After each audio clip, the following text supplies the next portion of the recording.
Pues muy bien, nuevamente aquí en Gigantes al Micrófono. Hoy tengo a otro gigante a mi lado. Quiero contarles un poco con quién estoy. Estoy con Luis Miguel Bermúdez.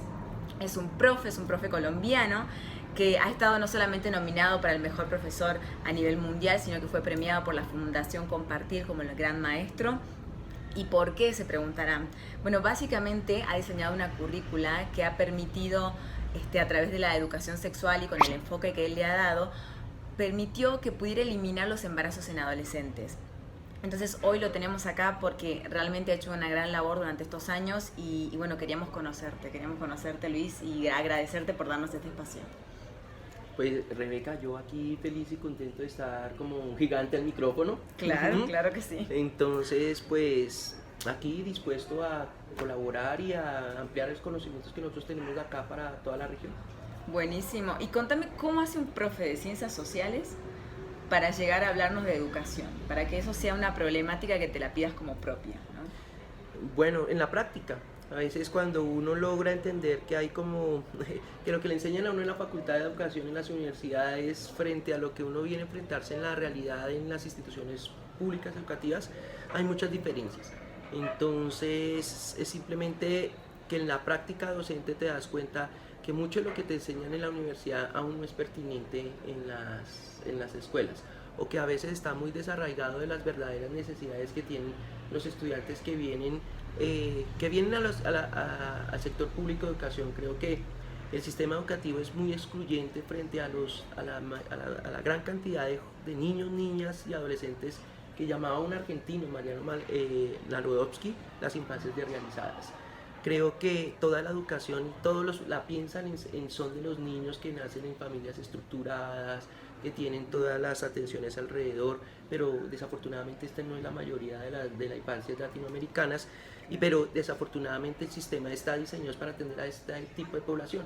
Entonces enseñamos matemáticas, conocimiento para que vaya a la universidad, pero nos olvidamos de la mayoría, y más las colombianas que vienen, las infancias colombianas, la infancia colombiana que viene de la guerra, que tenemos desplazamiento forzado, tenemos víctimas del conflicto.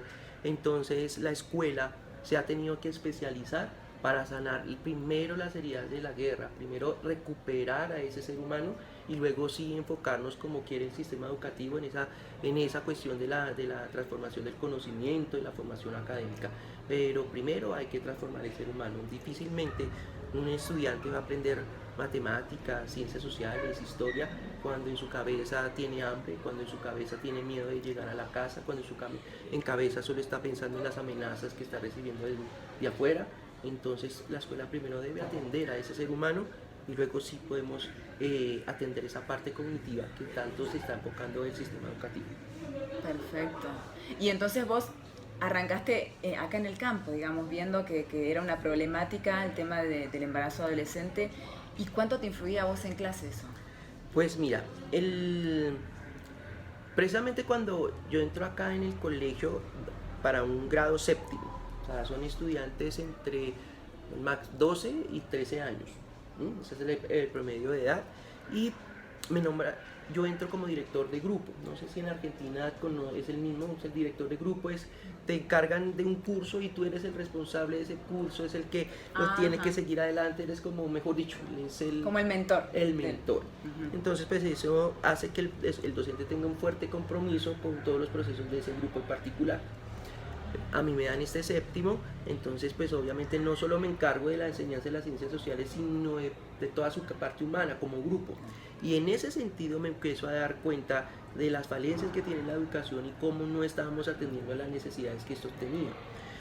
Precisamente en la práctica como director de grupo, no como profesor de ciencias sociales, tuve varios inconvenientes que marcaron mi trayectoria de vida hacia lo que estoy haciendo hoy. Fueron sucesos bastante difíciles como educador y como ser humano, como cuando empiezo a ver cómo todas esas violencias que están alrededor del colegio frente al cuerpo de la mujer, frente al género y la sexualidad, empiezan a afectarnos. Veo cómo los grupos delincuenciales que están alrededor de estos tipos de colegios ven a las niñas y a los niños de los colegios como un motín, como algo que se puede explotar económicamente, ya sea como incentivándolos al consumo de drogas o precisamente la prostitución o todo lo ligado a lo sexual. Entonces empezamos a mirar cómo acá habían grupos que le tomaban fotos a nuestras niñas, habían grupos delincuenciales que reclutaban niñas más grandes dentro de la institución para que entraran otras niñas más pequeñas a este tipo de negocios y obviamente también todo el tema del embarazo temprano era muy, muy fuerte acá en el colegio. Entonces todos estos problemas empezaron a presentarse en mis grupos y obviamente me empezó a mostrar que las necesidades eran otras. Entonces tuve en mi grupo un suceso con prostitución, tuve en los grupos que enseñaba en séptimo un embarazo de una niña que tuvo gemelos, la niña no había superado los 12 años, pero lo curioso es que nadie se enteró, o sea, pasó el embarazo, no se sabe cómo lo ocultó, pero lo ocultó, nos venimos a dar cuenta, fue el año entrante cuando ya venía con los gemelos. Habían muchas cosas que pasaban, ¿no? Habían profesores que una coordinadora, me acuerdo que me manifestaban, ¿no? Aquí por ejemplo profesores han encontrado recibos de las chicas que se dedican a la prostitución, que las dejan de pronto en un libro, un cuaderno y lo pasan y claro. Entonces se empieza a mostrar que desafortunadamente las violencias y la pobreza son un caldo de cultivo para que se empiecen a purular muchísimas problemáticas sociales que se aprovechan de las necesidades de estos niños y niñas para sacar un provecho económico.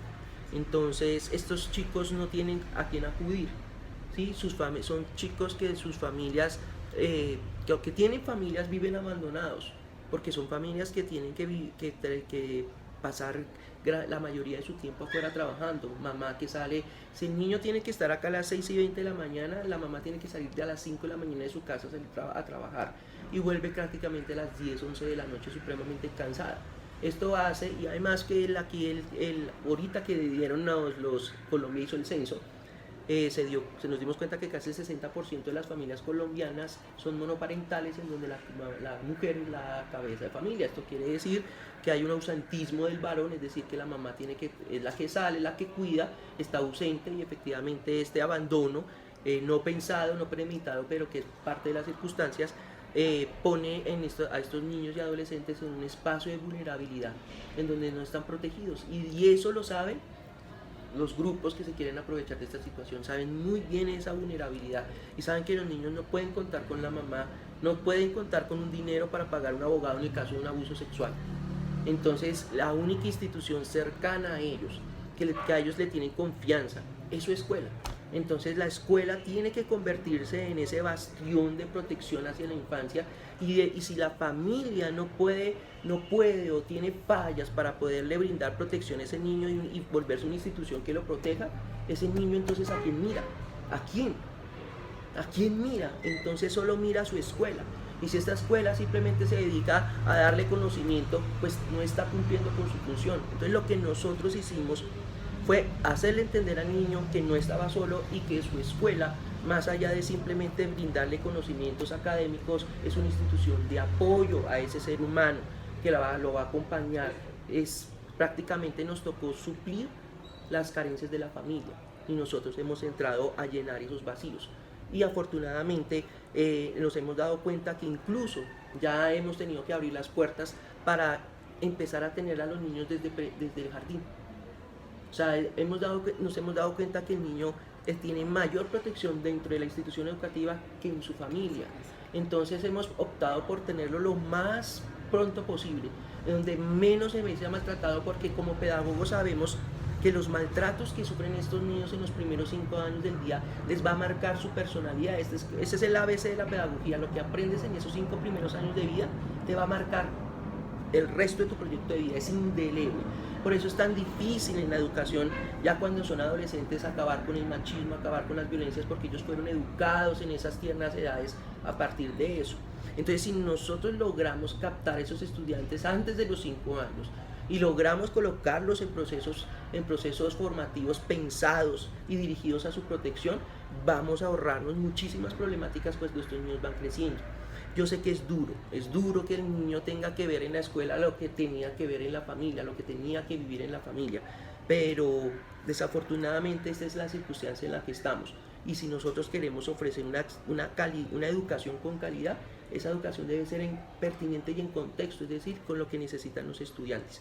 Entonces por eso los tenemos ya desde pequeños para estarles en ese sentido de protección, y hoy, en estas semanas precisamente que estamos modificando currículos y adecuando, empezamos a mirar cómo desde los pequeñitos podemos potencializar el currículo de sexualidad, especialmente, desafortunadamente, con un énfasis en prevención de las violencias sexuales, porque es algo que está aquí a la orden del día, y pues desafortunadamente tenemos que proteger a nuestros estudiantes y empoderarlos para que puedan enfrentar sus principales retos y violencias que tienen ahí al lado, y desafortunadamente son estas. Y por eso fue que nos dimos cuenta que teníamos que cambiar nuestro currículo y dar una materia pertinente a las necesidades de nuestros estudiantes, y así fue que empezó a surgir la idea y la propuesta de un currículo en la materia de ética y religión que estuviera diseñado no solo a toda la parte de la sexualidad, sino a la conformación de un ser humano ético integral, y efectivamente muy, pero muy consciente y respetuoso de la diversidad, porque lo más difícil en estos grupos, en estas poblaciones llenas de hacinamiento, es que las instituciones de control y los discursos de control son muy fuertes y obligan a las personas a ser muy homogéneas, a tenerle mucho más miedo a la diversidad y a la diferencia, donde hay mucha pobreza, purula mucho los discursos religiosos, y estos discursos religiosos, desafortunadamente los nuevos, están cargados de mucho rencor, de mucha clasificación de los seres humanos, de muy clasificar en buenos y malos a la población, y eso no es el deber ser de la escuela. Para la escuela no existen niños ni buenos ni malos, según sus creencias religiosas. Para nosotros existen niños, niñas, ciudadanos éticos formados en derecho, y para precisamente poder primar ese derecho tenemos que formarlos desde chiquitos en ese principio. Por eso, aunque la educación sexual la empezamos a implementar y la estamos construyendo desde pequeños, siempre les decimos a los padres, no crean que es que allá están enseñándole a un niño, no, de jardín, los métodos de regulación de la fertilidad. No, nosotros somos pedagogos y sabemos muy bien qué enseñar dependiendo de las etapas del desarrollo humano. Pero el colegio creo que se volvió el referente de cómo este tipo de educación ha transformado no solo la convivencia dentro del colegio, sino la convivencia que hay dentro de las familias. Y lo más importante, que la comunidad y las familias empezaron a ver al colegio no como esa guardería donde yo pongo a mi hijo mientras que yo puedo ir a trabajar, sino que realmente está viendo que esta institución es una institución de apoyo para toda la familia. Es un socio educativo, ¿no? Al final estás compartiendo la formación de tu hijo, no solamente que te los tengan por un par de horas. Exacto. Además, porque ya estamos tratando de dejar esas prácticas pedagógicas que no formaban ni al estudiante ni a la familia. Por ejemplo, cuando estábamos en el colegio, que era todo un terror la entrega de notas, de informes, y prácticamente se limitaba en como los que creemos que son los chicos buenos, los premiamos, papás, felicitaciones, y cogíamos a los papás de estos niños con dificultades, que son los que más necesitan, y simplemente era el discurso del regaño, que estamos cansados de él, que era una reunión de quejadera, y simplemente era como, papá, usted que va a ver qué hace, su hijo se está portando mal. Entonces hoy en día eso no es lo que necesita el papá, necesita una institución que lo apoye. Ya no es como, mire, su hijo es malo en esto, está perdiendo 5 materias, tiene 20 observaciones negativas en el observador del alumno, no, si ese niño sigue así vamos a tenerlo que retirar de la institución. Y el padre con esas angustias, ¿sí?, sintiendo que no puede hacer nada más. ¿Qué pasa? Siente como que el colegio no es ese apoyo que necesita. Cosa distinta si es el maestro que dice, mira, tu hijo tiene bastantes dificultades, mira, perdió matemáticas, ciencias sociales, yo hablé con la profesora de matemáticas y me pasó estas guías de aprendizaje, si estas las realiza, puede pasar la materia, papá. Entonces mira, no se trata de decir que le supervises la tarea al niño desde la cocina, sino que te sientes con él a hacer la tarea, porque es que es empezar a transformar también las prácticas de cuidado dentro de la familia. Entonces le decíamos, el niño no va a hacer tareas, entonces allá simplemente era ponerle la chancla al lado al niño para que haga la tarea, y desde la cocina ya hizo la tarea, No, eso tiene que sentarse y ahí supervisión. Y incluso si el papá empieza a ver la dificultad de la tarea, empieza a desmontar el imaginario de que su hijo es bruto o de que su hijo es desaplicado. Empieza a entender que hay una dificultad y que es lógico que cuando hay una dificultad educativa y no se llena ese vacío, el niño pues va a buscar otra cosa de interés y se va a perder ese momento de enseñanza porque no entiende. Y cuando uno no entiende algo, pues su cabeza busca otra cosa en que ocuparse. Exactamente, hay dispersión. Entonces cuando el papá se da cuenta, ve papá, no es que tu hijo sea vago, no, ves que hay un grado de dificultad. Incluso hemos pensado en dar clases a padres.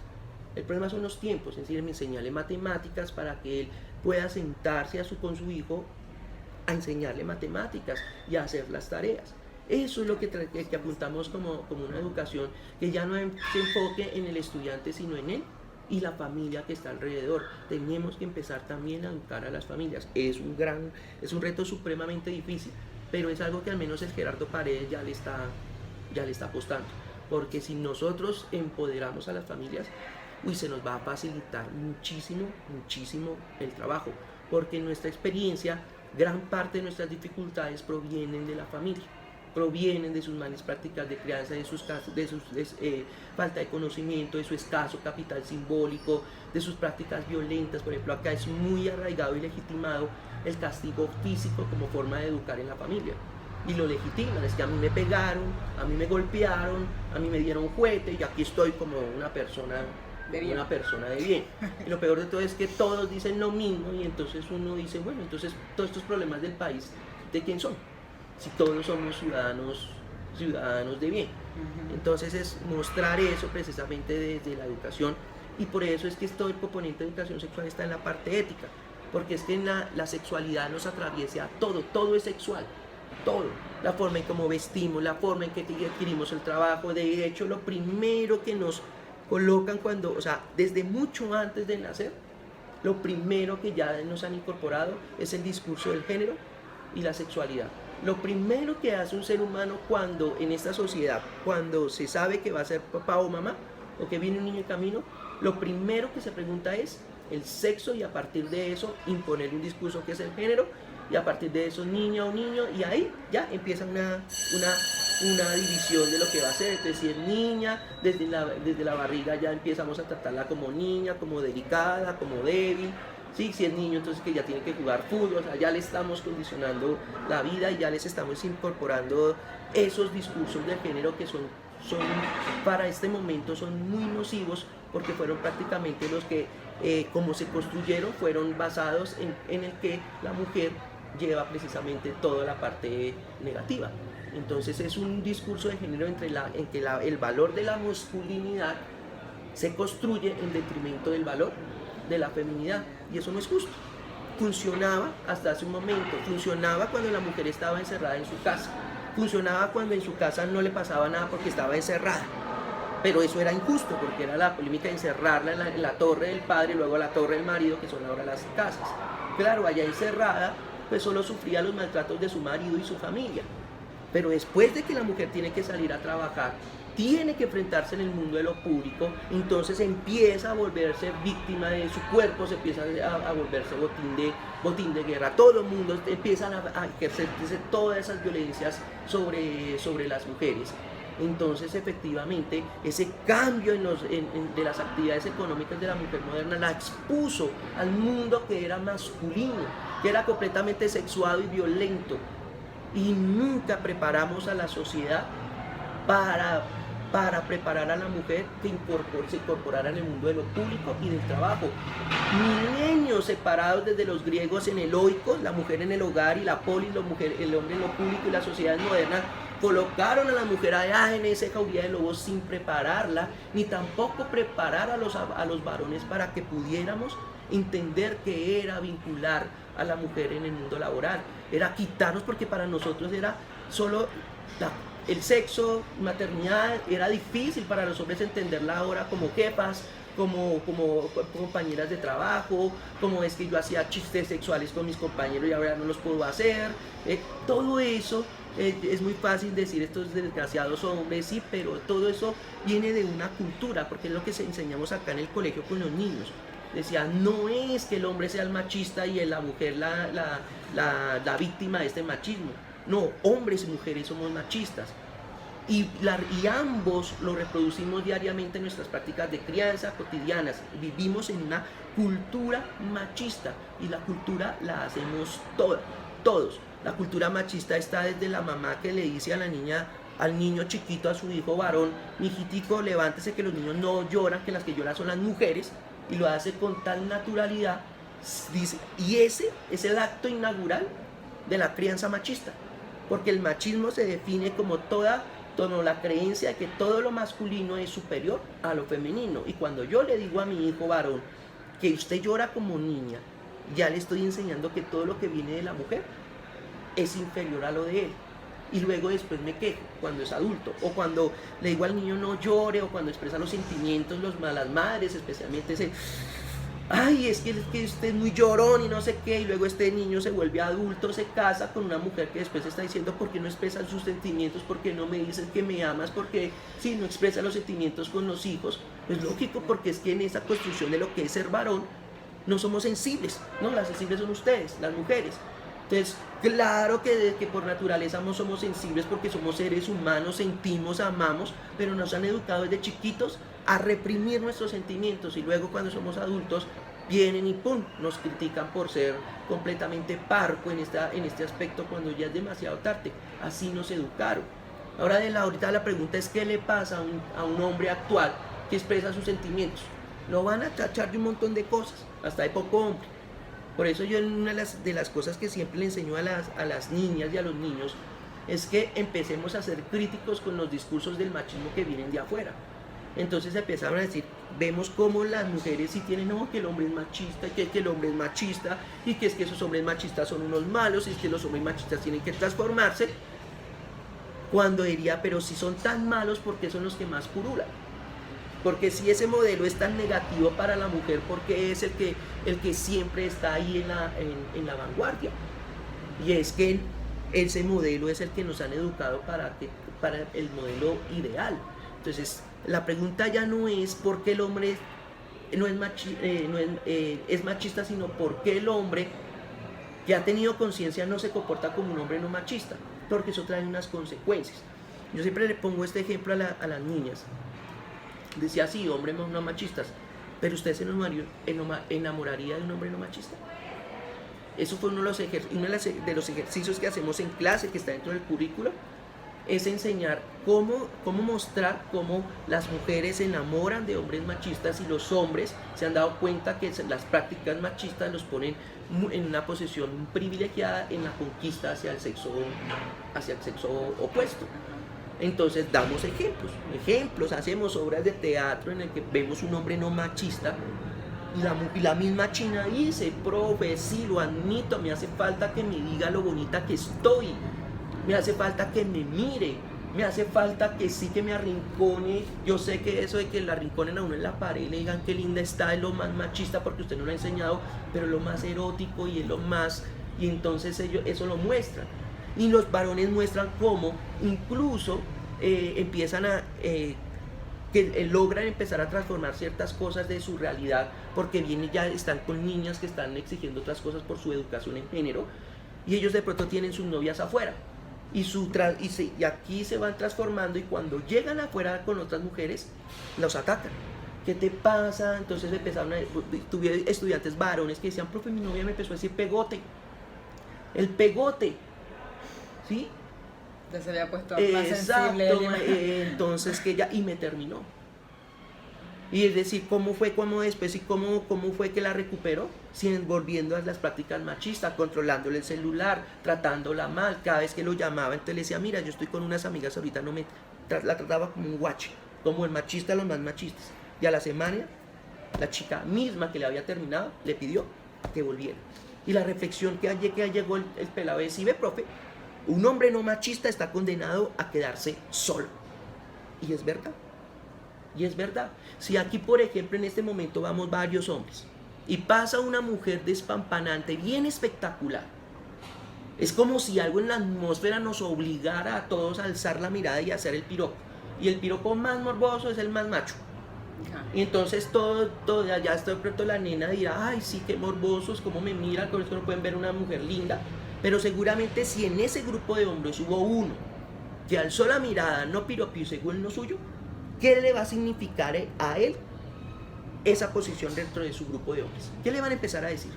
Una condena, ¿no? Ah, la condena, usted por qué no miró. Hasta de pronto la chica, al final, después de que se hizo la parodia que odiaba el machismo, se va a preguntar, uy, ¿y ese por qué no me miró?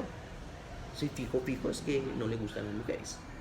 Entonces el problema aquí es que descubrimos aquí en nuestra práctica pedagógica y con la investigación, porque esto fue un fruto de una investigación, entendimos que el problema de las violencias de género en la escuela está en que es muy difícil erradicarla, porque si es violencia, el ser humano por naturaleza rechaza lo que le hace daño.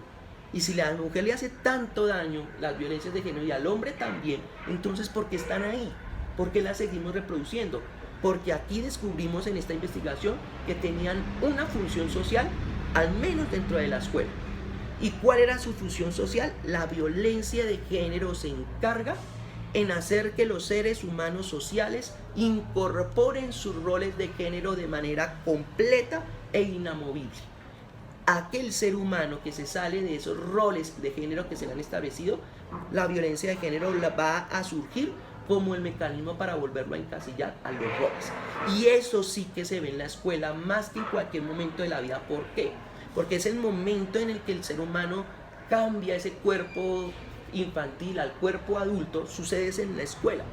Y esos cambios no son solo físicos, van acompañados de procesos psíquicos y unos intereses sociales para que ese cuerpo de hombre y mujer adquiera unos roles según su sexo y género que va a asumir dentro de la sociedad. Entonces ahí vemos cómo cuando el chico y la chica están creciendo y cambiando, empieza la violencia de género a moldearlos en el rol. Entonces a la niña empieza a buscar su feminidad, empieza a mostrar sus pechos porque se siente orgullosa, pero entonces eso para la feminidad hegemónica no, usted es muy mostrona, entonces empezamos la violencia de género. Niña, tápese.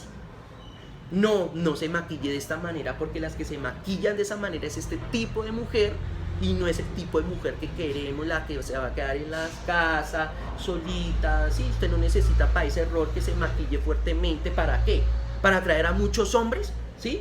Entonces de una vez le están diciendo que ella se maquilla para los hombres. Entonces, claro, entonces bájese la falda, quítese ese maquillaje, como se maquilla parece no sé qué y no le digo qué. Entonces empieza a haber un montón de rechazos y violencias que hace que esa niña tenga como opción: o me encasillo al modelo femenino que todo el mundo quiere para que todo el mundo me trate bien, o si me voy por una feminidad tangencial, voy a tener que sufrir toda la discriminación para toda la vida. Y eso va a seguir haciendo entonces la escuela. Entonces la niña que de pronto empezó a jugar fútbol, ¡es un escándalo! Usted es la marimacho. Es una violencia de género decirle a una mujer marimacho. Y la niña por los compañeritos, luego los compañeritos ya no la miran, ya por jugar fútbol ya la cultura le niega la opción de tener una pareja, porque todo se empieza a ver un estigma entre los hombres de que con ella no, porque si te metes con ella te van a también a insultar a ti como hombre, que hace con esa marimacho. Entonces empieza a haber unas estrategias de violencia de género para volver a encasillar a esa niña en el rol. Y eso va a seguir durante toda la vida. Entonces, por ejemplo, las mujeres que llegan a determinada edad y deciden no tener hijos. No, todo un discurso de por qué no tiene hijos, que eso es un egoísmo, y la mujer teniendo que explicar por qué. Porque es que no es que en el rol de género establecido la mujer tiene que tener hijos, es del hogar, casarse. ¿No estás casada? ¡Ay, válgame! Sí, eso es violento, eso nos pasa a nosotros los hombres. Bueno, ya en realidad ya vamos culminando, vamos haciendo un cierre, me quedaría charlando toda la mañana con vos. Son temas que no solo que son muy importantes, sino que están tan en boga y nos producen todo ¿no? De recordar y de venir hacia atrás y entender por qué es que estamos como estamos y todas estas dolencias que estamos viviendo como sociedad, ¿no? Tienen como toda su historia. Y bueno, volviendo al tema de los gigantes, creo que no solamente sos un profe que educa para el aula, o sea, estás educando para la vida, y eso es lo que se demanda, ¿no? Lo que se demanda de una profesión tan especial que es la docencia, porque la docencia tiene esa magia y a su vez esa responsabilidad de poder transformar a las personas desde muy pequeñas y poderlas soltar al mundo, ¿no? De una manera mucho más empoderada y mucho más responsable también. Así que felicitarte y muchísimas gracias por el espacio. No, a ti nos has dado todas las herramientas acá. Además que ahorita estaba llamando que mañana, esta semana voy a estar precisamente en Buenos Aires. Me invitaron a un foro en educación muy importante, entonces vamos a mirar también a extender con maestros muy buenos en Argentina, pero me voy a reunir con los mejores maestros de Argentina que han clasificado como los 50 mejores del mundo, tanto los de este año como en las versiones anteriores. Argentina tiene una muy buena apuesta en educación, entonces creo que vamos a mirar a ver qué tanto ha avanzado Argentina en estos temas de educación en género, qué puedo aprender de ellos y qué ustedes pueden aprender de mí. De eso se trata de las comunidades de aprendizaje y esto ha sido muy importante. Totalmente. Esas comunidades, esas redes. No, y te agradezco que compartas eso, sí, no solamente con el claustro académico, sino con la gente que te está escuchando en casa, que son padres de familia, que son adolescentes, que son jóvenes en realidad, que necesitan entender de qué va el mundo y sobre todo con esta visión. Y yo quiero aprovechar y cerrar con los papás, si esto va dirigido también a papás o padres de familia. Mira, igual que pasa aquí en Colombia, pasa en casi toda la región, es el miedo que tienen los padres de familia, yo los comprendo, de creer que a mayor educación sexual, entonces se va a incentivar de manera precoz a las relaciones sexuales en los niños, niñas y adolescentes. Ese temor no solo es de las familias colombianas, como te digo, es de toda la región, y ese miedo ha sido el principal obstáculo para que en la región y en Colombia se puedan generar estos programas de educación sexual basados en derechos y que se arraiguen en la escuela. Cuando se quieren incorporar, este miedo es el principal motivo de que esto no prospere. Papás, la única manera de mirar si eso es realidad o no es con investigación. Pero este tipo de investigaciones son muy largas porque toca probar desde que el niño es pequeño, si recibe educación sexual, hasta la adultez, a ver cómo se transforma, versus el chico que nunca recibió, a ver qué pasa. Afortunadamente esa investigación ya se realizó y la hizo la UNESCO. Fue una de larga duración de muchos años en el que cogieron un grupo de control de países que no tienen incorporada la educación sexual versus aquellos países que tienen esta educación desde que los niños entran al sistema escolar, desde muy pequeños. Ya salieron los resultados, salieron ahorita en este año y hace 2 meses los trajeron al español, o sea, están recién. Los resultados son muy claros. Los chicos que fueron educados con una educación sexual temprana basada con el enfoque de derechos, ya hoy que son adultos, se comprobaron que fueron que ya en la adultez fueron los que más pospusieron, ojo con eso, que es lo que más quieren los papás, fueron los que más pospusieron la edad de inicio de sus relaciones sexuales. Incluso, por ejemplo, países como los del norte de Europa, que son los más abiertos a sexualidad, son los que más posponen las relaciones sexuales. Aquí en América Latina está ya entre los 13 y 14, en el norte de Europa está 19 y 20 años, por la educación sexual. Entonces se demuestra que esa educación sexual pospone la edad inicial de relaciones sexuales, y también se comprobó que disminuye, la persona con educación sexual disminuye en su vida adulta su número de parejas sexuales. Es decir, porque esta educación sexual se enfoca mucho en lo afectivo. Y cuando hay una afectividad bastante descentrada, el ser humano no tiene por qué tener bastante cambiando de parejas, porque ese cambio de parejas es porque tenemos una falta de educación socioemocional que nos enseñe a encontrar incluso la pareja. Eso es una habilidad y que se está enseñando desde la educación sexual. Y con esto, pues obviamente se disminuyeron todos los problemas asociados con salud sexual y reproductiva. Versus nosotros, que tenemos todavía resistencias con educación sexual, tenemos las tasas más altas de feminicidio, de maltrato intrafamiliar, especialmente hacia la mujer. Tenemos un porcentaje mayor del 17% en embarazo adolescente, maternidad y paternidad temprana. Tenemos un montón de problemas ligados con salud sexual y reproductiva, falta de diálogo. Esto quiere decir que la investigación mostró que educar en sexualidad con enfoque de derechos funciona. Entonces quitémonos los miedos y permitamos que en las escuelas se enseñe educación sexual. Excelente. Muy buen mensaje. Muchas gracias. Bueno, nos despedimos hasta la próxima. Chaito.